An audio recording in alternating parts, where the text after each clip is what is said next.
Want to go through this play really quick from the Giants Bucks game. Not a whole lot memorable happened, and Jason Garrett was let go slightly after, but kind of a nice looking play here. So, kind of want to talk about it here for a second because it's interesting.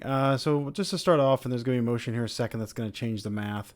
But right now, it's a 2x1 set with this side being the strong side because you've got 3-1, and then you've got a lone setback directly behind. So this is your strong. That's the worst S I think I've ever drawn. And then we're going to have motion here. So this is penny out of the backfield. So penny motion's over. And what that ends up doing, that brings one man out of the box right there.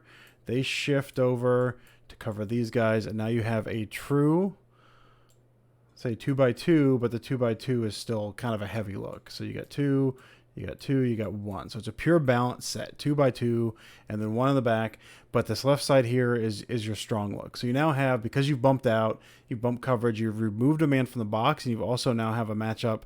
You've basically taken, if you want to look at it this way, you've taken a cornerback out because you're putting Penny over here. Now, Penny maybe can roast that guy, but likely not. So you're tying up a cornerback just with that motion, and you're also making it a purely balanced set. You also have back here single high look. So they're looking to load the box here, but it's shotgun or pistol one back. And the concept, and this is, I get excited anytime there's a wheel. So the concept here is going to be kind of let's look at this side, kind of a curl and then a wheel. I'm a big fan of these. Packers run some of these as well. These kind of these two tight, I can't remember what the name of that formation is, but these two tight ends here, and then you release and do something with the inside one. A lot of times you'll, maybe release that outside guy, inside guy washes down, something like that. But you're going to do kind of a curl, but the way the curl is run, again, I've got it here, and we'll just do this again.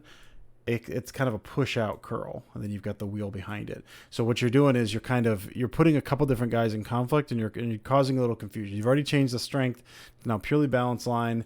You're putting a couple different guys in conflict. This guy's going to run, once this is declared out, he picks this up. We're going to kind of walk through and show kind of what happens with all of this. So there we go. All right, so push out. Oh, and I forgot to mention you got the back that's doing this flat control as well, which is very important. So here we go. So we've got right here, this guy pushed out. When he pushed out, he took this guy with him. Then you've got this guy here, appears to be like he's either looking crosser or he's looking flat. This guy thinks he's flat. So he peels off here once that kind of goes because he thinks the boundary guy is going to pick this up. He's got this flat route here working his flat control. That's drawing eyes. It's drawing two different sets of eyes. You got this guy here, again, looking crosser, also looking flat. This guy here is total flat, and that just opens up. And you can see Jones right there patting the ball. He's ready to throw it right now because you've already taken away the boundary. You've taken away this guy who's falling off on the flat. He's not falling back. The single high safety can't do anything about it. Jones throws up over the top, and you can see like those guys there. One of those guys, again, I think this guy, let me use a bigger thing. I think this guy here is thinking that the boundary defender is picking that up, but with that push out, it tied him up. So he couldn't quite get there. Free release, up the sideline, pretty ball. We're gonna look at this from the other angle because it's a nice throw by Daniel Jones there. Kind of gets that out on time as he's clearing the defense there. There he looks over, just lofts it up over the top. Just perfect looking ball. Beautiful throw. Really nice concept, and I love the spacing of it and some of those releases and how that plays with some of the defense.